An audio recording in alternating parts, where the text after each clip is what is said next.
महाराज जी, जीवन में तनाव होने का मूल कारण क्या है? उसे पहचानना कैसे जा सकते? अज्ञान, भ्रम।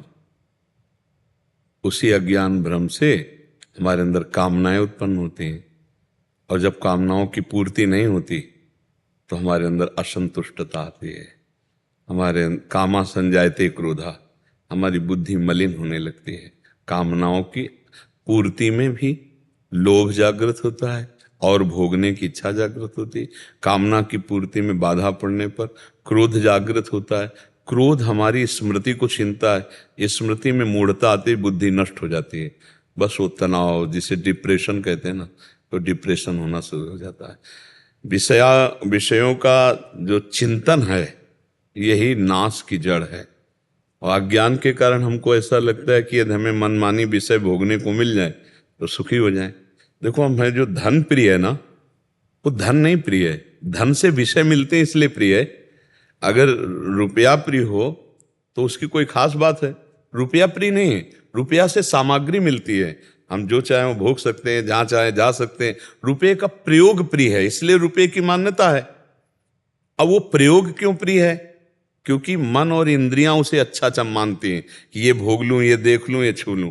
तो मन और इंद्रियां जिनके पास ये सब भोग हैं, उनके क्यों नहीं तृप्त हो गए? मान लो अपने पास तो है नहीं, लेकिन वो चीज किसी के पास है, वो क्यों नहीं तृप्त हो गया? तो इसका मतलब है कि हमको ड्रामे में फंसाया गया, अज्ञान में फंसाया जा रहा है। बार बार भोगो, बार बार देखो। देखो, इस संसार का सबसे बड़ा सुख कहाँ निहित किया गया है? निहित माने स्थापित किया गया है। आप दिमाग में अपने ढूंढो, दिमाग में ढूंढ के जब आओगे तो इंद्रिय भोग केवल सबसे बड़ा सुख है। आप देख लो, सब अपने दिमाग में देखो। मैं पढ़ लिख करके अच्छा नौकरी करूं या व्यापार करूं, खूब धन कमाऊं, धन कमाकर मकान बनाऊं और सुंदर ब्याह करूं, खूब खाने पीने की सामग्री हो, बढ़िया हमारे पास मित्र हो जो हमारी अर्धांगिनी हो, मन मानी जो मैं चाहूं वैसा भोगूं। लेकिन ये सब है किसी के पास जैसा तुम सोच रहे हो, इससे भी अच्छा है किसी के पास, लेकिन वो भी तृप्त नहीं है। विडंबना है कि जिस शरीर को देखकर तुम चाहते हो ऐसा हो तो मैं सुखी हो जाऊं, उसी को कोई भोग रहा है और वो उधर से निरपेक्ष, वो किसी तीसरे की तरफ देख रहा है, और वो तीसरा जिसके ऊपर, वो चौथे की तरफ देख रहा है। ये है क्या? बड़ा सूक्ष्म विषय है। अगर इसको देखा जाए तो ये है क्या? बोले अज्ञान। ये सबका मूल जड़ अज्ञान है, जिसमें हम फंस रहे हैं, जिसमें हमारे को अब निकलना होगा।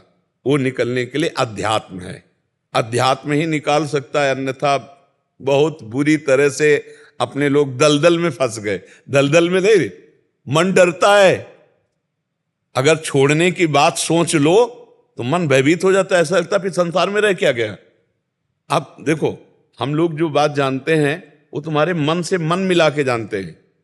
जैसे थोड़ी देर के लिए हमने आपसे मन मिला दिया, अब आपके मन में जो चल रहा है वो हमारे, तो तुम्हें लगेगा ये तो मेरे मन की बात बता रहे, वो सारी सृष्टि के मन की बात है। अगर आपसे कहा जाए कि ये झूठा है, आप इसे छोड़ दो, तो छोड़ने की बात सोचने मात्र से लगता फिर तो हम मर गए, जीवन है किस काम का। इसी में पूरा जीवन निकल जाता है और उसे विश्राम नहीं मिल पाता है। हम कह रहे हैं भोगो, लेकिन धर्म पूर्वक भोगो। धर्म, उसे एक सीमा में बांध दिया गया है। धर्म एक सीमा में बांध देता है, तुम्हें ये खाना है, तुम्हें ये पीना है, तुम्हारी पत्नी है, तुम्हारा ऐसा, तुम्हारा, बस इस सीमा में रहो, नाम जप करो और धर्म को भोगो, तो निकल जाओगे, फंसोगे नहीं। लेकिन आप गौर से देखिए, ईमानदारी से, वृंदावन की भूमि में बैठे हो, क्या मन सीमा में राजी है? ईमानदारी से देख लीजिए, मन को नवम नवम चाहिए भाई, नवम नवम। और ये इसीलिए पाप कर बैठता है, चाहे जितना पैसा लगे, नवम नवम। आप हमारी बात को अंदर से समझ लीजिए। अब इसी अज्ञान की धरा से हमारी दुर्गति होती चली गई, और नवम नवम असली में है तो भगवान है, जिनकी नयो नेह नव रंग नयो रस, नवल श्याम वृषभानु किशोरी, नव पीतांबर नवल चूनरी, नई नई बूंदन भींजत गोरी, नव वृंदावन हरित मनोहर, नव चातक वो, सब नवीन, सब नवीन। और उस नवीन में तो तृप्त हो गया जीव। मन विश्राम बिना भगवान के नहीं मिलेगा।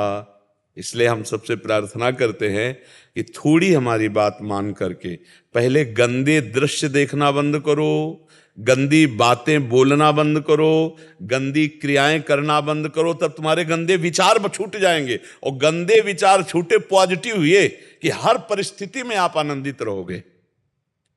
परिस्थिति हमें दुख नहीं दे सकती यदि हमारे विचार सही हैं। जिसे सुख चाहिए उसे कष्ट होता है, और जो सुख में स्थित है उसको कष्ट क्या पहुंचाए। थोड़ी सी दवा इतनी सुन्न वाली कष्ट को नहीं होने देती, और चित्त भगवान में जोड़ दो कष्ट होगा। बड़े से बड़े कष्ट को हंस के सहा जाता है। तो बच्चा डिप्रेशन क्यों, दिमाग में भार क्यों?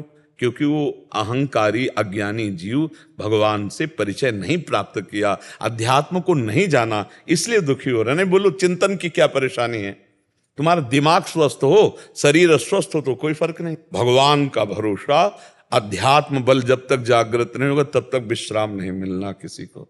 क्यों चिंता करते हो? अगर आप चिंतन करने लगो, नाम जप करने लगो, सत्शास्त्रों का स्वाध्याय करो, माता पिता बड़े बूढ़ों की सेवा करो, समाज को सुख पहुंचाओ, अभी आप प्रसन्न होने लगोगे। अब इतना सोच सोच कर अपने सुख के विषय में, हम आज सत्संग में कहते सबसे ज्यादा जीव परेशान है ओवर थिंकिंग। परेशानी सबसे ज्यादा है, सामने भोजन रखा है, खाकर उसका आनंद नहीं ले रहा, परसों क्या होगा, कल क्या होगा, आज जो अभी इसका स्वाद तो ले, इसका तो वो तो गया है, वो तो परसों के लिए वो परेशान है, ओवर थिंकिंग में परेशान है। हम कह रहे हैं जिसने आज संवारा है वो कल भी संवारेगा, वो परसों, पर उससे तुम्हारा अपनापन नहीं, परिचय नहीं, इसीलिए तुम परेशान।